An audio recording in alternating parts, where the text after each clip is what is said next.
हकीकत क्या है, उस औरत को तारीफ किसकी करना चाहिए, शौहर की या साड़ी देने वाले की?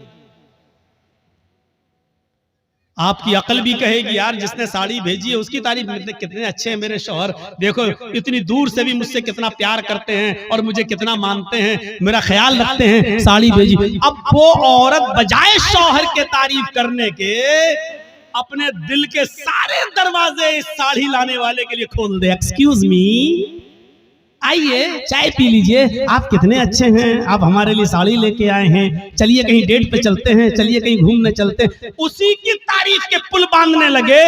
और शौहर को अगर पता चल जाए दिल्ली में बैठे हुए आज के इस कंप्यूटराइज्ड दौर के अंदर कि कमबख्त साड़ी मैंने भेजी और बेगैरत दिल दे बैठी साड़ी देने वाले को, वहीं से मोबाइल करेगा, फोन की घंटी बजेगी, बीवी उठाएगी, कुछ सुनेगा नहीं, कहेगा तलाक तलाक तलाक। कम बखत, साड़ी मैं भेजू तारीफ दूसरे की कर रही है, साड़ी मैं भेजू घूम रही दूसरे के साथ। अल्लाह ने नबियों को भेजा, रसूलों को भेजा, पीरों को, वलियों को भेजा कि जाओ तुम मेरे दीन का प्रचार करो और इस्लाम की और तौहीद की दावत को बुलंद करो। बजाय इसके कि हम अल्लाह की हमदो सना बयान करें, उसी को मुश्किल कुशा माने, उसी को हाजत रवा समझें, अब हम अल्लाह को छोड़कर कहें कि तुम्हारे दर पे आया हूं, झोला झोली भर के जाऊंगा वरना मर के जाऊंगा। तो मेरे भाइयों, इससे बड़ी बेगैरती की बात क्या हो सकती है। जैसे एक शौहर अपनी बीवी की बेगैरती बर्दाश्त नहीं कर सकता, ऐसे ही अल्लाह भी इस बेगैरती को बर्दाश्त नहीं कर सकता कि बंदा मुझे छोड़कर मेरे ही हम ही तुम्हारे जैसे बंदों से मांगे।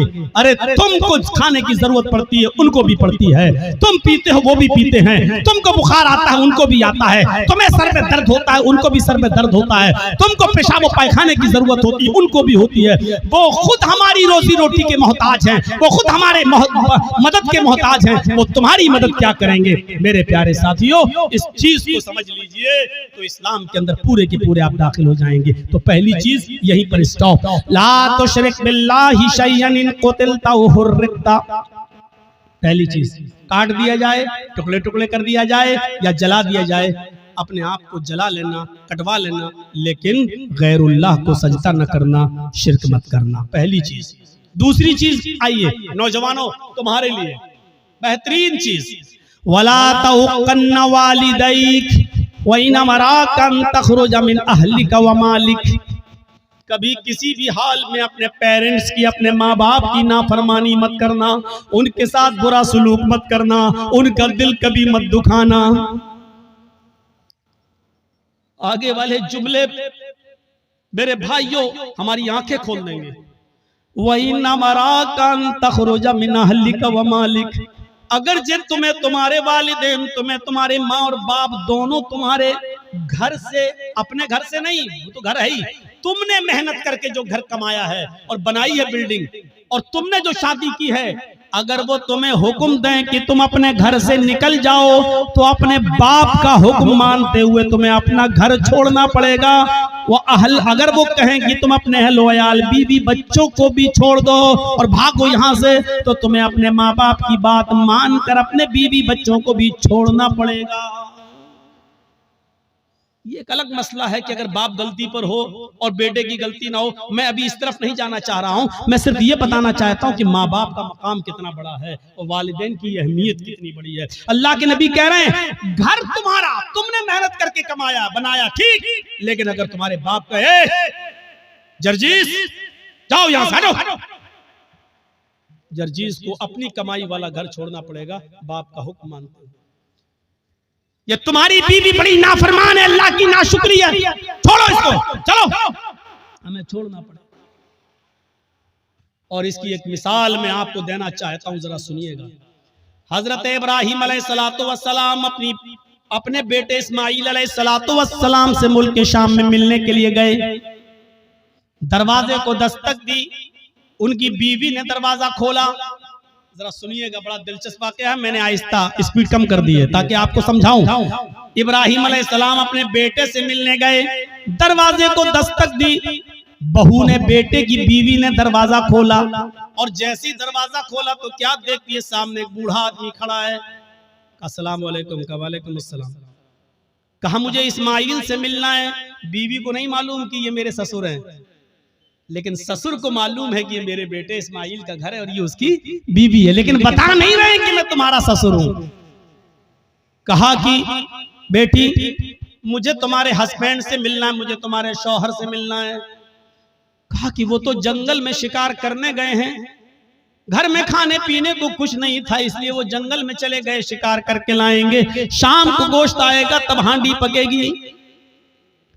अच्छा ऐसे हालात है तुम्हारे घर के? का बहुत बुरे हालात हैं। गौर करना जुमले पर। हाँ बहुत बुरे हालात हैं। बेटी तुम्हारे घर की गुजर बसर कैसी चल रही है? तो जवाब दिया बहुत बुरी, भूखमरी की नौबत है। सुबह खाने को मिल जाता है तो शाम को भूखे सोते हैं, और शाम को अगर खा लेते हैं तो सुबह भूखे उठते हैं और शाम तक कुछ नहीं मिलता। बहुत बुरी कंडीशन है मेरे घर की।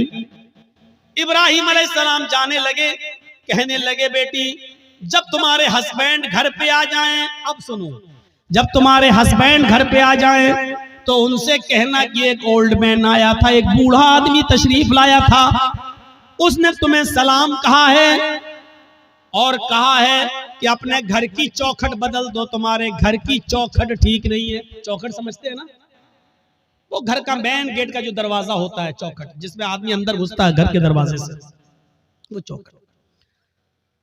अपने हस्बैंड से कहना कि तुम्हारे घर की चौखट अच्छी नहीं है, ठीक नहीं है, इसको बदल दो।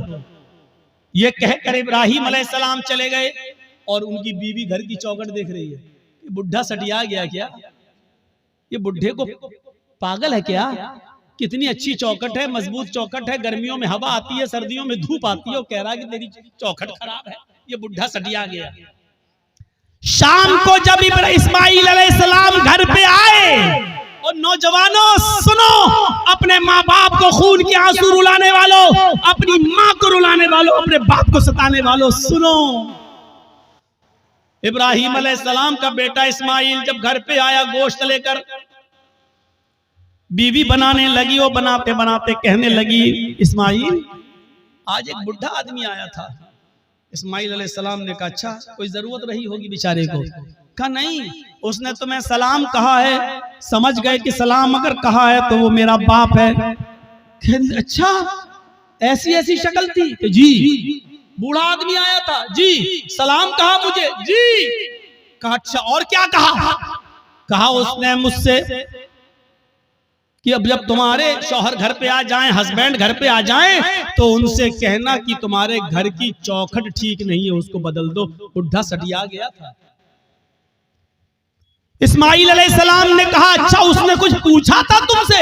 कहाँ पूछा था कि घर में गुजर बसर कैसी चल रही है, तो मैंने कह दिया कि अच्छी नहीं चल रही। जो सच्चाई थी बता दी, सुबह खा लो तो शाम को नहीं मिलता, शाम को खा लो तो सुबह नहीं मिलता।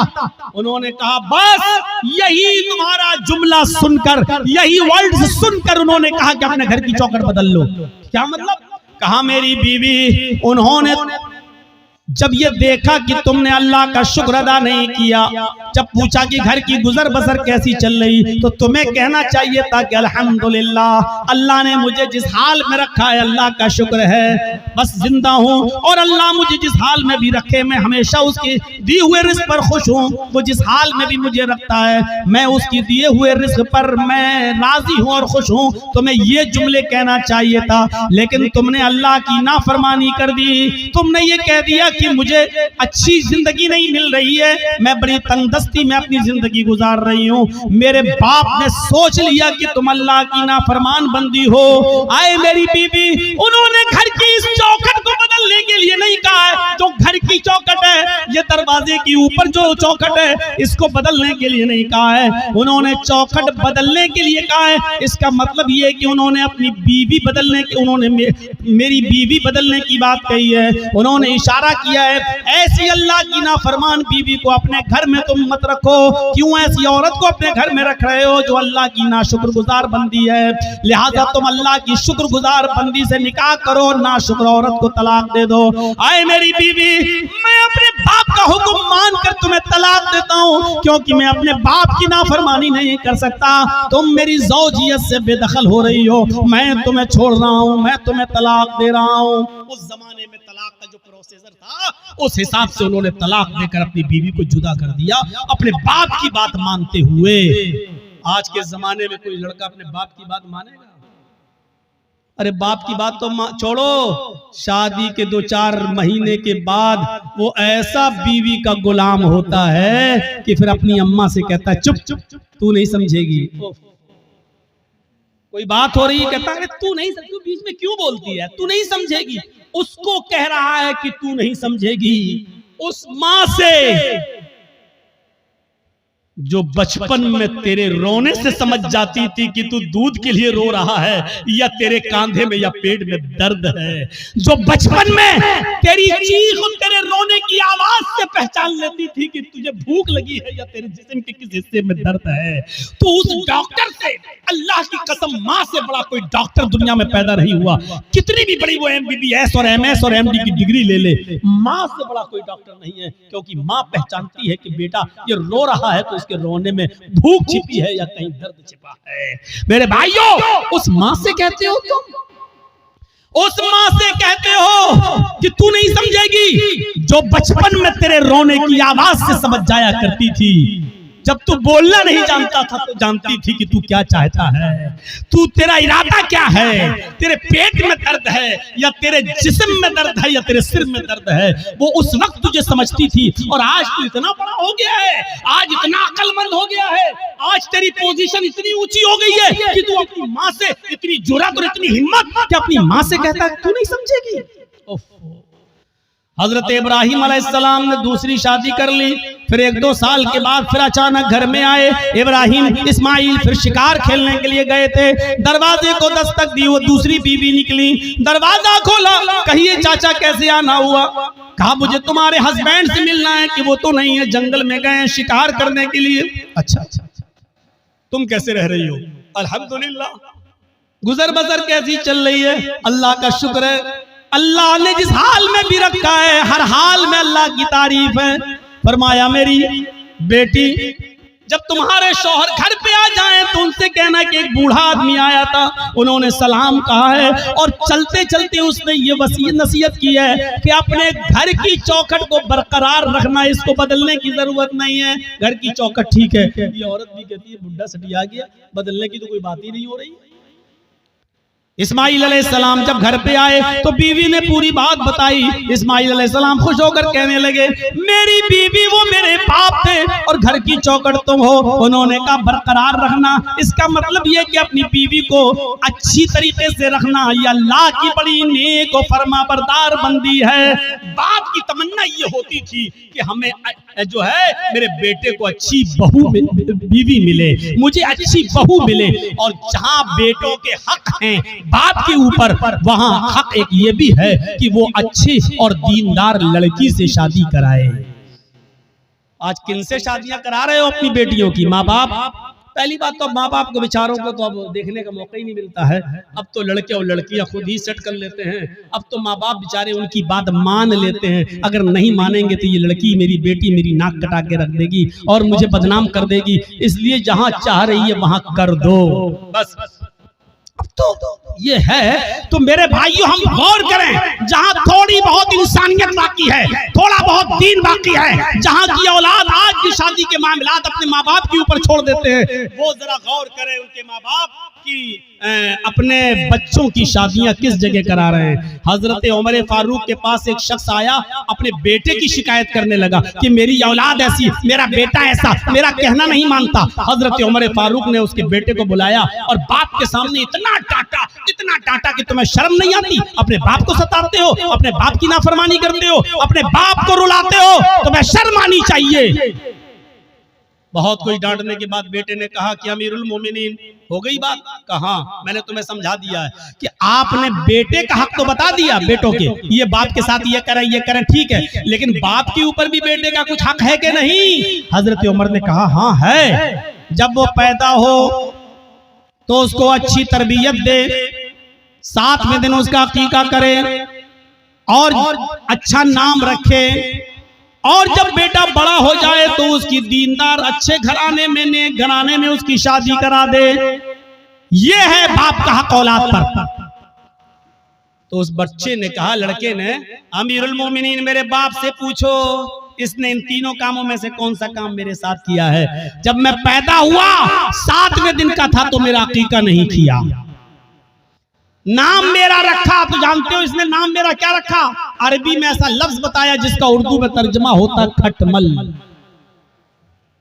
इसने मेरा नाम रखा खटमल। और तीसरा, जब मैं बड़ा हुआ तो शादी करा दी एक मजूसी लड़की के साथ।